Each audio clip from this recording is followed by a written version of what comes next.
మీలో చాలా మంది ప్రీవియస్ వ్లాగ్ లో కరెక్ట్ గా అయితే గెస్ట్ చేసినారు. అవునండి, మేమైతే ధర్మస్థలంకి వచ్చేసినాం.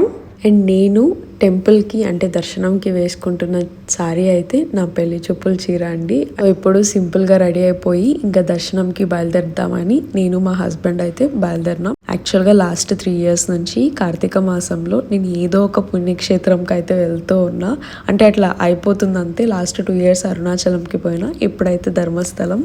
ఈరోజు 10 నుంచి 15 minutes వరకు శివుడి ముందర అట్లనే నిల్చుకొని అదృష్టం అయితే దొరికింది. ఇంకోటి ఏంటంటే ఆయనకి మంగళహారతి ఇస్తున్నప్పుడు చూసిన అసలు ఎంత బాగా అనిపించిందంటే మూమెంట్ ని డిస్క్రైబ్ చేయడం కూడా కష్టమే తెలుసా. ఇట్లాంటి పుణ్యక్షేత్రాల్లో అంత టైం దేవుడు ముందే నిల్చుకొని ఇంకా మంగళహారతి చూస్తూ అట్లనే ఉండిపోవడం ఇట్లా ఫస్ట్ టైం అనమాట. ఎప్పుడు నాకు ఇట్లాంటి ఆపర్చునిటీ దొరకలేదు.